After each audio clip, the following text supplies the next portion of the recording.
Bismillah, alhamdulillah, wassalatu wassalamu ala rasulillah wa ala alihi wa sahbihi wa man walah wa la hawla wa la quwata illa billah. Amma ba'd, asyiral muslimin, kaum muslimin rahimani wa rahimakumullah. Ada sesi ketiga yang terakhir yang kita bahas sesi yang lalu, membahas kitab Fiqhu Tarbiyatil Abna'i wa Ta'ifatun min Nasaihit Tibba, tentang pendidikan anak dan sebagian dari nasihat para dokter dalam masa ini. Kita sudah sampai pada pembahas subjudul wa hattal anbiya la yamlikuna hidayat at-taufiq li ahad, yang maknanya bahwa bahkan para nabi sekalipun mereka tidak memiliki hidayah taufik bagi seorang pun. Artinya hidayah yang sifatnya Allah lapangkan dada seseorang untuk menerima petunjuk dari Allah, petunjuk Islam. Karena hidayah memang ada dua macam, yaitu hidayatul dalalati wal irsyad, hidayah yang dimiliki oleh para nabi dan rasul dan semua orang-orang yang berdakwah untuk menunjukkan kepada orang, sekedar menunjukkan saja kepada kebenaran, dan ini dimiliki oleh setiap kita yang berusaha untuk berdakwah atau mendakwahi orang lain. Adapun perkara nanti hasil dari dakwah kita tersebut, bahkan para nabi sekalipun belum bisa menentukan dan tidak bisa memberikan hidayah yang kedua, yaitu hidayatut taufik yang hanya berasal dari Allah Subhanahu wa taala saja. Kita sudah bahas sebagian hadis ataupun sebelumnya ayat dalam surat Al-Qasas ayat 56.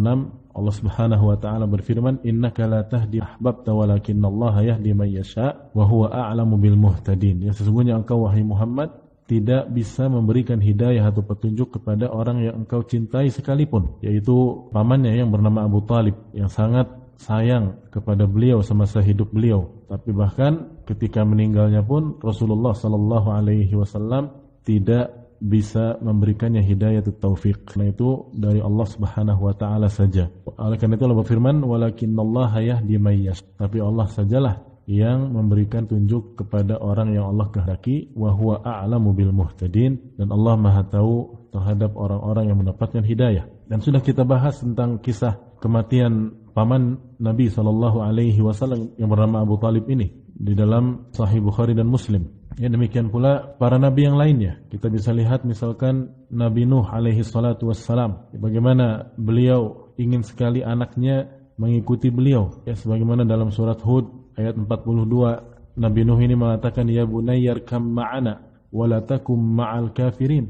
Wahai putraku, naiklah ke kapal bersama kami dan jangan kamu bersama orang-orang yang kafir. Namun Allah Subhanahu wa taala berkehendak lain, ya, dan Allah tidak menghendaki hidayah untuk putra Nabi Nuh alaihi salatu wassalam ini. Bahkan dia membantah ayahnya dengan mengatakan, "Qala sa'awi ila jabalin ya'simuni minal ma." Ya, dia mengatakan, saya akan naik ke gunung yang bisa melindungi saya dari air ini, dari banjir ini. Walaupun bapaknya sudah menasihati lagi pada ayat berikutnya, surat Hud ayat 43, qala la asima al-yawma min amrillah illa man rahim. Kata Nabi Nuh alaihi salatu wassalam kepada anaknya, hari ini tidak ada yang bisa melindungi lagi dari perintah Allah ini berupa banjir ini, air bah ini, kecuali orang yang Allah rahmati. Mengikuti Nabi Nuh alaihi salatu wassalam. Akhirnya wahala bainahuma al-mauju fakana minal mughraqin. Mereka berdua terhalang dengan ombak yang cukup besar dan akhirnya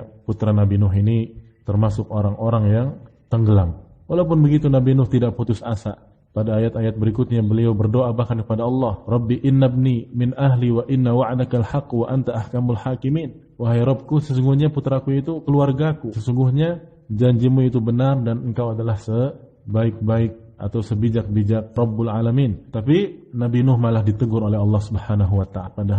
Padahal ingin sekali putranya mendapatkan petunjuk dalam hal ini. Allah mengatakan, "Ya Nuh, innahu laisa min ahlika, innahu amalun ghairu salih." Wahai Nuh, dia itu bukan keluargamu. Berarti bukan orang yang mengikuti petunjukmu dari Allah Subhanahu wa ta'ala. Dan sesungguhnya perbuatanmu itu adalah amalan yang tidak baik. Artinya berdoa, meminta kepada Allah supaya anaknya diselamatkan setelah anaknya jelas-jelas menentang ayahnya, maka kata Allah itu enggak boleh. Maka kata Allah, "Fala tas'alni ma laysa laka bihi ilm." Jangan kamu minta kepadaku apa yang kamu tidak ada ilmu padanya. Inni a'idzuka an takuna minal jahilin. Aku nasihati engkau wahai Nuh, jangan sampai termasuk orang-orang yang jahil. Ya, akhirnya Nabi Nuh pun menerima nasihat dari Allah ini dan mengatakan, Rabbi inni a'udzubika as'alaka ma laysa li bihi ilm. Ya Allah, aku berlindung kepadamu dari meminta apa-apa yang saya tidak memiliki ilmu di dalamnya. Wa illa taghfirni wa tarhamni akum minal khasirin.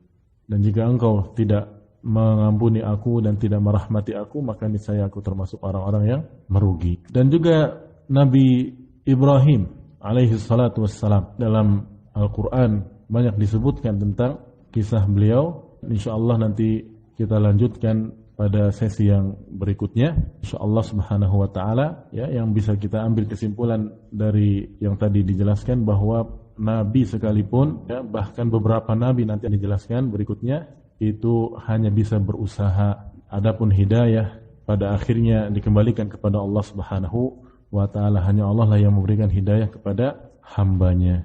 Demikian, wabillahi taufik, semoga bermanfaat. Wassallallahu ala nabiyyina Muhammad wa ala alihi wa sahbihi ajma'in, wa akhiru da'wana anil hamdulillahi rabbil alamin.